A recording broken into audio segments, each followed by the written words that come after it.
Number one, identify what your passions are, identify what your power is, identify what you're an expert in, get some clarity on your life, right?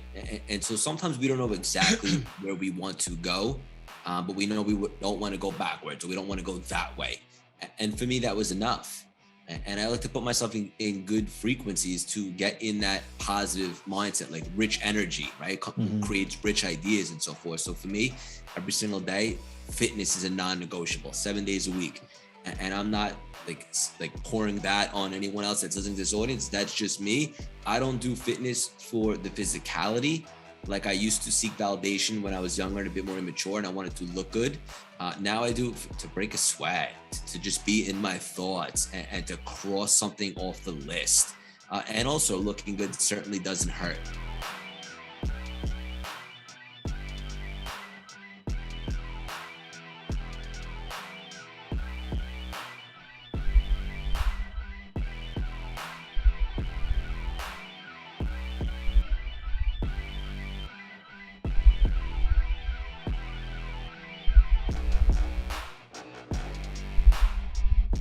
What's up, guys? Welcome to another episode of the Determined Society. I'm your host, Sean French, and today, ladies and gentlemen, I have with me none other than one of my good buddies, a dude that has been so successful in his life on Wall Street, building multiple businesses. But the most impressive thing about my man today, Mr. Craig Siegel, is his ability not to just revamp his mind, but also to understand that he was a gladiator in the wrong ring.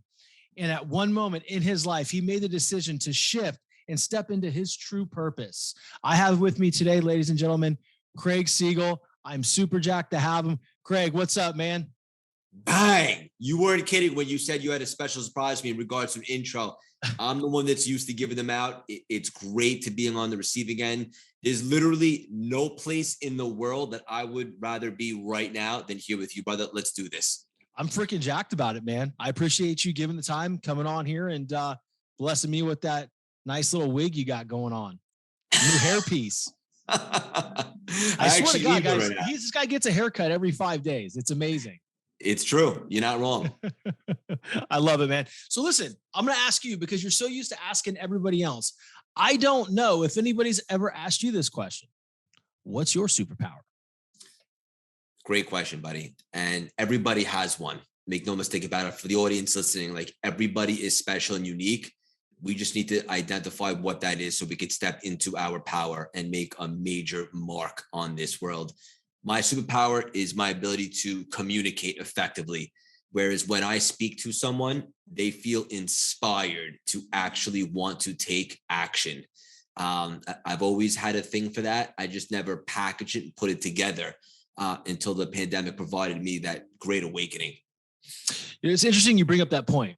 Before we get to our next question is, you said opportunity that the pandemic brought you. That's all perspective. That's your paradigm, right? Let's touch on that really quickly because so many people view that pandemic as where they got stuck, where they lost themselves. I found myself during the pandemic, and it sounds like you did too. Oh, yeah.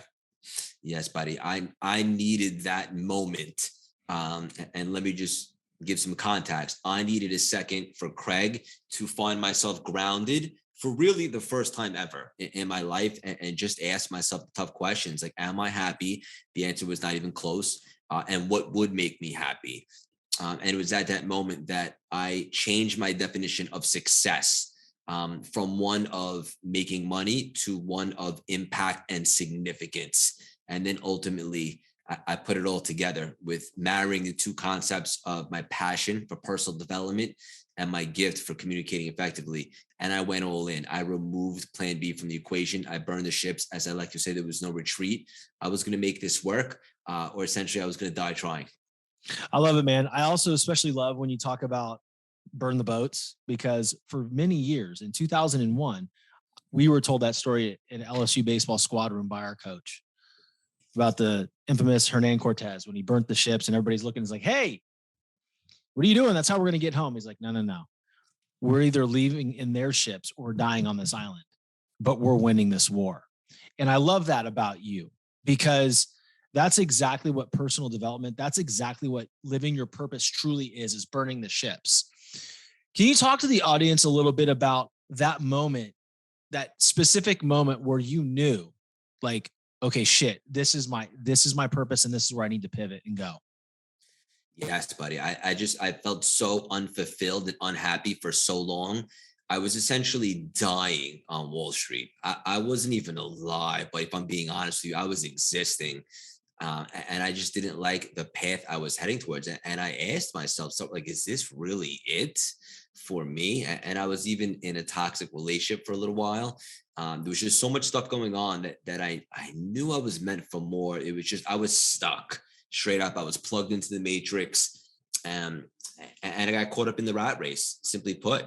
And I got beaten down by life a little bit. And then ultimately, I realized that intuition that I always had, where I felt guided, where I would speak to God, and I knew there was a bigger calling, a much bigger message in the pandemic when literally there was nothing to do but think, right? Or at least for me, I saw a lot of people doing a lot of Netflix and a lot of day drink, and I said, that's not going to be me.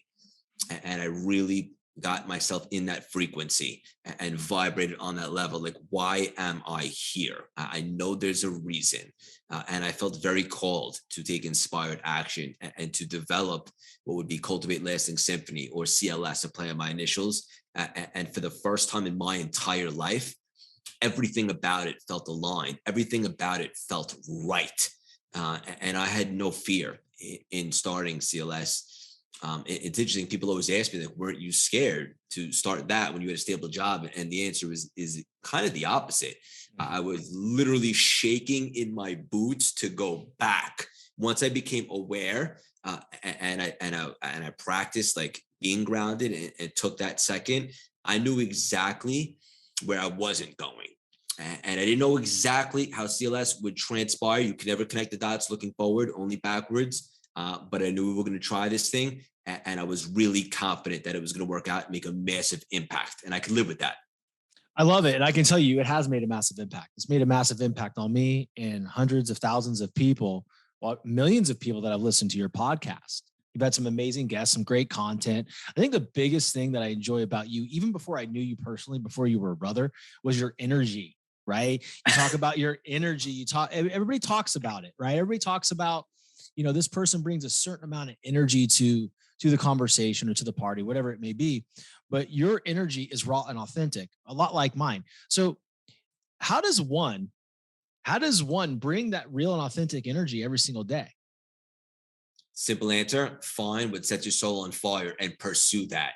And people always ask me, like, what are you on, buddy? Or like, how many cups of coffee did you drink? And the answer is zero. Like, you need to get to a place. Well, that's not true. I had coffee this morning, but you have to get to a place where, like, you're dancing at the bus stop. And that's just an analogy, but like, and you're high on life. Like, you don't need 5 cocktails to dance at that bus stop. Like, and I know this from experience, because essentially I spent 35 years trying to find myself. And here's the best part. Do I have any regrets that I didn't start CLS sooner? No, because it wouldn't have worked. Life happens for us, not to us. And I needed to go through everything that I went through to make CLS as impactful as it is. And to answer your question in a nutshell, brother, how am I so enthusiastic and energy? Because I genuinely, from the bottom of my heart and all my soul, love this stuff. This is not work to me. I love you. I love this conversation. I'm excited to support this conversation when you drop it. I have calls after this. I love them all. This stuff feels good to me. This is not work to me. And everybody has the opportunity and ability to get to a place like that. They just need the courage to pursue that. I love that, because I knew what your answer was going to be. I wanted my listeners to hear it, because there's somebody out there right now that doesn't truly understand how to get out of their own way and step into who they truly are and live in that energy on a second by second, minute by minute basis, right? Because it is a tough energy. I remember prior to the pandemic, I was always worried about what other people thought. I can't do this because they're going to think this. Well, what I realized was, from one of your episodes, actually, it really kind of hit me right at that point. I'd already made the switch when I was like, holy shit, that spoke to me. Was people are going to think what you allow them or tell them to think about you. And it was when that moment hit for me that I started all this stuff. And from that point on, it's been like a busy helter skelter neighborhood in my head, to where I'm constantly moving. I'm constantly in this energy, in this vibrational state that I just want to create. That's all I want to do. I want to have conversations like this on my podcast. I want to hop on lives. I want to hop and do all these things with people like you because you're in there doing it. And the main reason why is because we connected. Yeah. Being a gladiator in the wrong arena, right? You mentioned that to me on the very first time that we spoke. He's like, dude, you are a gladiator in the wrong arena. And right then I knew what you meant. Explain to the listeners what that means to you. Someone that has that passion, that drive, the ability to be self-disciplined and self-motivated, but to channel it in the right place, because we're all energy, right? Like, spoiler alert, like, this is just a vessel. Yours is a little more handsome, but that's just a vessel. But it's a soul and a spirit having an earthly or a human experience. And so you have that fire, brother. That's hard to teach, but you possess it. For me, I had it as well. And I was on Wall Street, and it was not the right coliseum for me. And I was waking up every day, and it felt like I was going to a job. Now, make no mistake about it, I still gave it everything I got, because that's just the type of cat that I am. But it was unfulfilling. And it's hard to be grateful when you're doing something like that, because even though I had my health, it's like, I have to wake up again tomorrow and do this all over. And so I was in the wrong arena. And that's when I picked up running, and I started running a bunch of marathons. I ran 4 the first year I got into it, just because I have an addictive personality. And I was so fascinated by how running is so mental. But ultimately, I was never looking to become a professional runner. I was looking for another arena to be a gladiator in. I knew running wasn't it, but I knew I was getting closer. And then, like I said earlier in the conversation, life happens for us, not to us. The pandemic gave me that opportunity to reassess. And that's when I figured out the correct arena. It's almost frightening how similar our stories are. So this all started for me, and this is so cool, because this is why we're in each other's lives. When this started for me, I just needed to lose weight because I was fat and out of shape, and I didn't know enough about COVID at that point to be like, okay, well, if I got it, how am I going to do? I'm having a hard time walking up the stairs here, right? So for me, it was more about just getting healthy and being here for my family, first and foremost. And then somewhere along that journey, I ran across Andy Frisella's 75 Hard. So I started doing that. And in the middle of that program, I started thinking to myself, and it was so uncomfortable. It was a sick feeling, to be quite honest with you. A lot like being in that arena that you're not supposed to be in, right? Because you know that your purpose is elsewhere. I started thinking there's something more I'm supposed to be doing right now. And I couldn't figure it out. It just wasn't happening for me. And then boom, one day I'm driving down the road and my brain exploded in my car. And then here we are on this podcast, right? Here we are, friends and connected from thousands of miles away. It's just the way life works when you start to live in your story and in your purpose. But our stories are so similar. You started with running. I started with beating the shit out of my body. It literally, and I'm not even talking figuratively. It was a lot. But what it did is it opened up a chamber in my mind to say hey, Sean, this is what you're supposed to be doing. Yeah, bro, you one step closer. Yeah. Let me ask you a question, because I know how I feel in these situations. When you're sitting there on Wall Street and you're in the wrong place for you, right? But you know that you have to give it everything you got because you have people riding on you. Literally, people's money's riding on you, their livelihood. Talk to me about the mental toughness and the emotional resilience that it takes to sit there at that desk, knowing that's not where you want to be and still give it everything. It's draining, brother, right? It sucks your soul to really do anything that you're not passionate about, specifically a profession where you're waking up each and every single day and you're putting on a happy face to go do a good job and excel at it, because that's just the type of cats we are. We don't phone it in. But ultimately, mental toughness, I suppose, is a phrase to describe it. But I was suffering, buddy. I wasn't, I don't think I've ever said this publicly, but let me be crystal clear. I was in pain, and I don't mean physical pain. I was in spiritual and emotional and mental pain. But to not have purpose and not have direction, and to be doing stuff that I want to say is a waste of time, because that's not fair. But look, let's keep it real. Like, we're not guaranteed tomorrow. We have this Mhm. day, right? As our good friend Ben Newman likes to say. So, like, how can we waste time? And ultimately, it got to the point, like, the last couple of years, it's no secret, I've really strengthened my relationship with God. And I grew up Jewish, but I'm not that religious. But my relationship with God means everything to me. And I got to a point where I felt like I was disrespecting him by not living my purpose and just being a spoke on the wheel. So mental toughness is one way to describe it, but I think that's kind of being nice. I was straight up suffering in silence. But the good news is I was aware that I was suffering, and I was looking for something else. But that's why I go back to the pandemic. It provided me that opportunity. I don't know when or if CLS would have been born had I not had that second to kind of catch my breath, find myself grounded, and reassess. It's amazing. I mean, it truly is amazing, the perspective, right? And when we're talking about, you almost felt like it was disrespecting God to not just to be a spoke in the wheel, right? You're just kind of going around and around and doing everything that you need to do on a day-to-day basis and not doing what Craig Siegel is supposed to do. That defining moment right there is everything. And for people that are listening, truly think about this, because when I had that epiphany, I knew I had to get my story out. There was no more negotiations, right, Craig? It was, this is, these thoughts and these things are in me because God put them there. And who am I to sit there and not get them out? These gifts need to be out in the world to honor God. I think that was one of the most real moments of my life, right?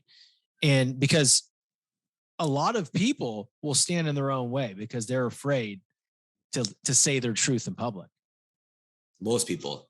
And just to be clear, just real quickly, like, it doesn't have to be God that you guys believe in. It could be Hanukkah Harry or Jesus, right? Or Kabbalah, whatever the case may be. But I think we all agree that there's more to us than just physical, flesh and bone. And if you believe that, then you probably believe that there's something bigger than us. So whatever it is, you are here for a reason. I love it. I'm glad you said that, because I was going to. Absolutely. It's there's a higher power here, guys, that's in charge. And our job is to honor that higher power. You spoke a little bit about, and I really want to get into this because this is something that I think you're very passionate about. You know, with all that being, with all that suffering, and when you're not living in integrity with with who you are, and being in alignment of what you really truly want to do, you know, that's when dis-ease goes through the body. That's when you get sick. That's when disease happens. Quite literally. Talk to us about November, man. About the About you. tumor? Yeah, talk about it. Yeah. It's very well documented. I was training for Chicago. I was doing it probably not for the best reasons. I was saying, I can't wait to shock the world. Stuff like that. And then ultimately at a speaking engagement with some jugs playing football on the beach, which is probably never a good idea, got injured, misdiagnosed as a sprained ligament. Turns out there's a tumor in my foot. And let me just be clear. I think this is a really big message for the audience. The old Craig of 9 months ago would have had more of a pity party and said, why me? Where did this come from? But I'm so enlightened now, and make no mistake about it, I got a lot of work to do. I work on myself each and every single day, but I'm just of the mentality now that life happens for me, not to me. And I believe that with every ounce of me. And so while I was shaken up to find out that there's a tumor in my foot, I also said, I know this is happening for a bigger reason, a bigger purpose. I'm not sure what it is yet, but let's go. Make a long story short, got the surgery, got the tumor out, came back benign, no big deal. Boom. Bang, crutches, stitches, the whole nine. And it was at that time when I began to teach myself the quantum and understanding the power of intention, and how we can vibrate on another level, and just understand all that we are an energy. And like I said earlier in the conversation, a soul and a spirit, having a human experience. And once I started to really buy into all this stuff, and just to give some more context, I had been skeptical of this for years because it was beyond my senses. I was always a mindset guy. When better time to dive in and to buy in when I'm on crutches and I can't physically train? So I did. And I went down the rabbit hole, brother, and I can't talk about this stuff enough. And for the first time in my life, I am experiencing real-time manifestations. I experienced a huge one today.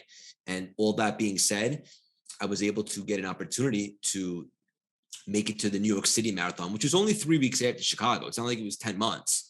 Right. And do it for the right reasons. Do it for something bigger than me. Inspire my pops, who's currently battling cancer, motivate him, and also raise money for American Cancer Society, which was what it was all about. And going into the race, buddy, I was so like deep into this quantum, and I didn't even feel like human anymore. Like I felt like I was in another dimension. People kept asking me, like, "Do you have a prediction? Do you think you'll be able to finish?" Even my parents were like, "Craig, if you're not feeling great, just we don't want to injure you permanently. Like, hop off the course." I'm like, "All right, noted." But in my head, I was super confident, brother. Not from an arrogant point of view. I was just so spiritual and just so in this other dimension that I just had an unbelievable feeling about it. And we ended up running the fastest I've ever ran in my life with 3:39 personal record. And I was floating, buddy. Like that was talk about an outer body experience. Like, and it's hard to fathom, like, what else would you describe it as if I did not have the physical capacity to train for 26.2 miles in New York City? I mean, what would you call it? So I know that was a quantum experience for me. And although that story arc completed from diagnosis to PR or finishing, the real journey of life has only just begun. Now that I understand how to tap into those frequencies, to vibrate, to experience real-time manifestations, to not only think and believe stuff, but to feel it. And that's what it's all about. And it changed everything for me. And it gave myself, CLS, and everybody around me a quantum leap.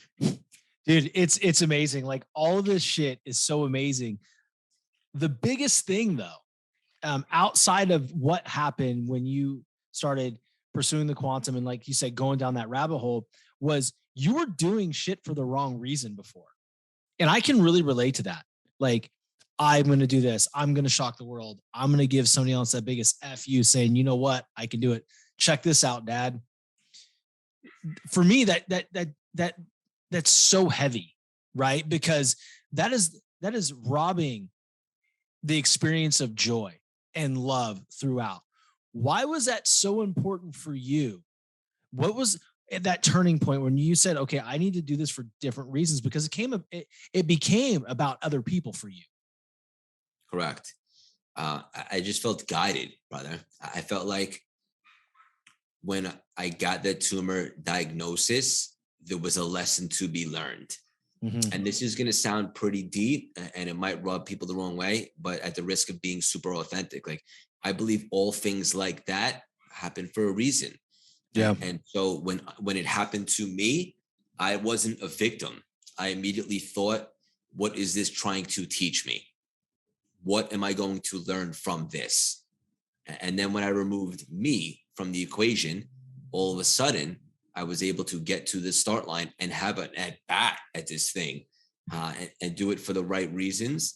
And it was at that moment when I shifted from me to my pops and anybody that has ever been affected with cancer that I just felt this level of confidence, like bulletproof confidence. Like it wasn't just me running. There was something, like I had some guardian angels with me, and I carry myself now like that. And as long as you can work within the ego, and there's a big misconception of losing the ego entirely. I don't suggest that because the ego is there to check you at times, but to work with it, I believe there is literally unlimited abundance on what we can achieve. Bro, unbelievable. I mean, that story is amazing. And it's funny because it reminded me of something that your good friend David Meltzer always talks about. You could have two different athletes or two different people, right? Whatever the walk of life it is. They could both want to go to the same school, the same college. One gets in, one doesn't.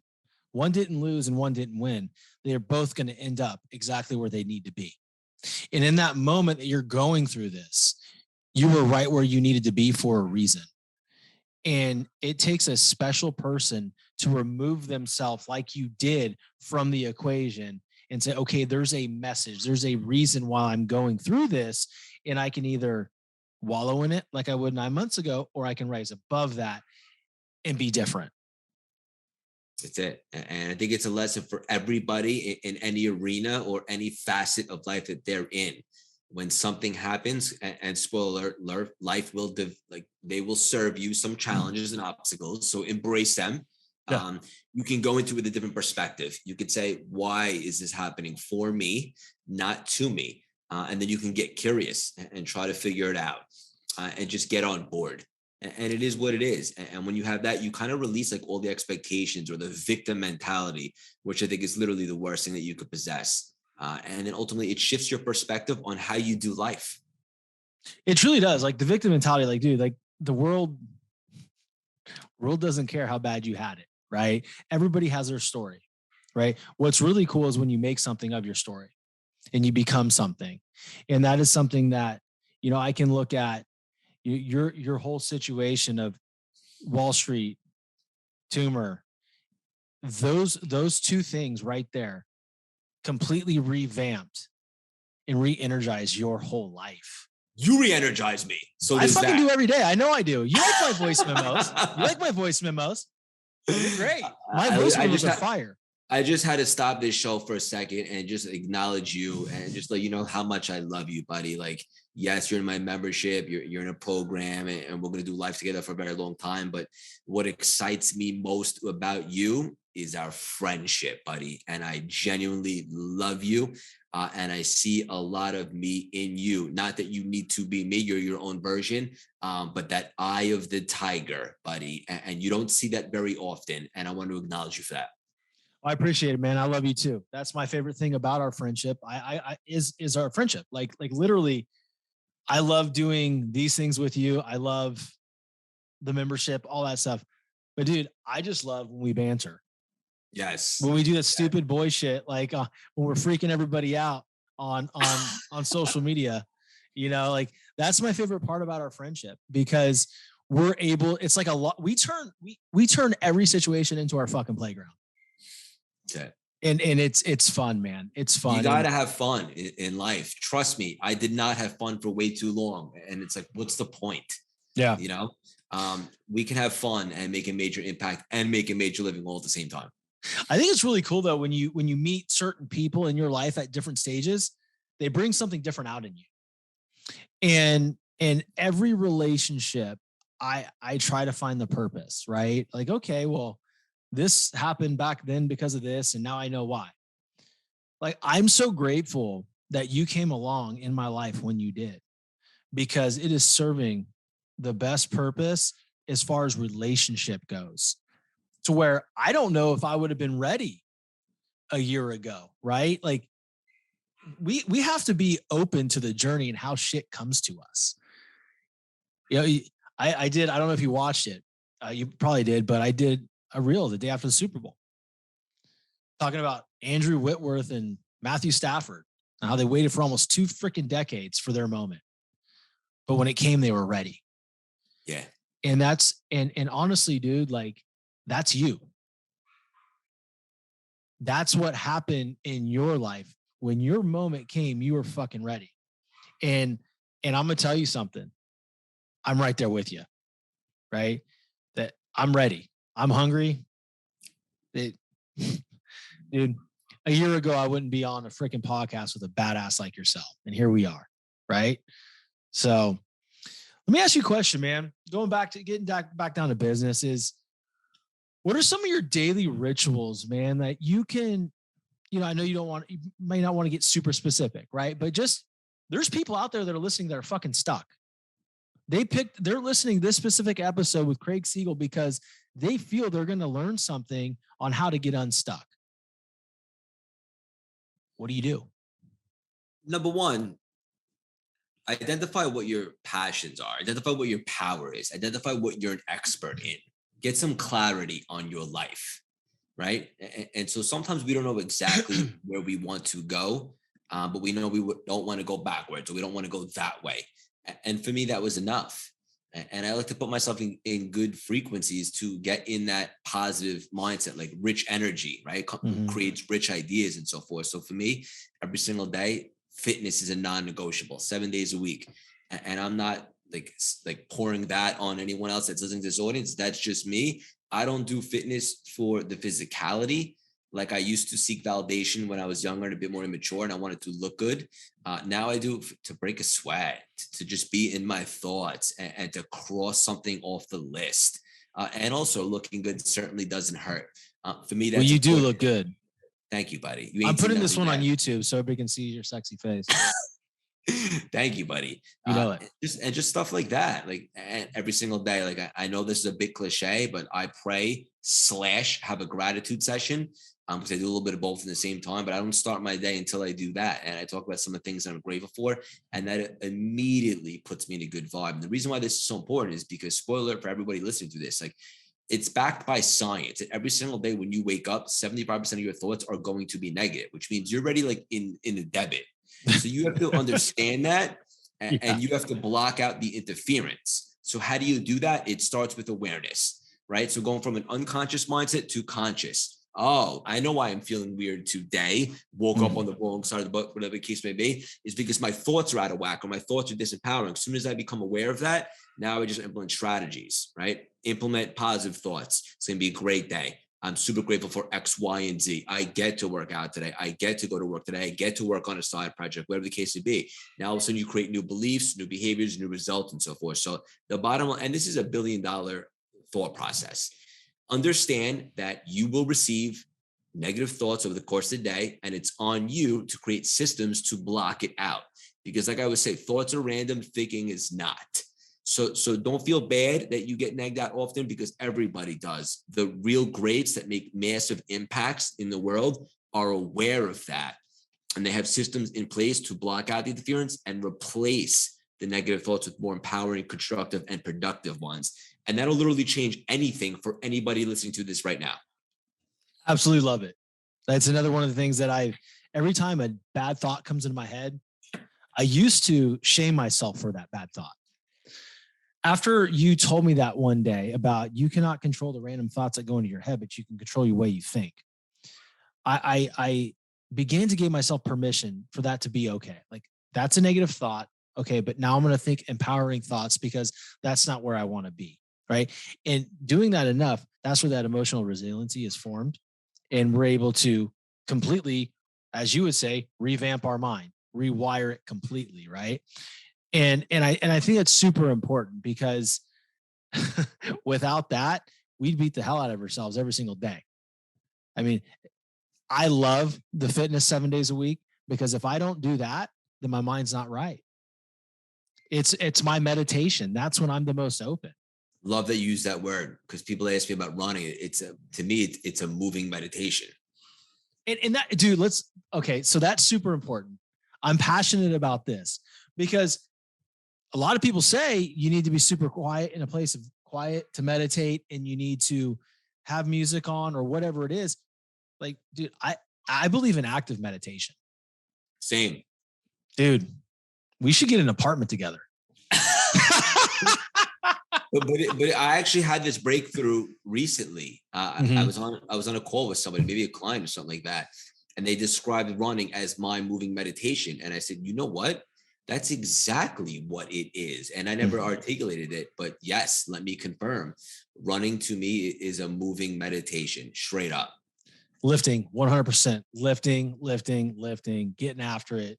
Good tunes going into my ears. A lot of times, honestly, too, like if it's not tunes, I am listening to your podcast. Great show.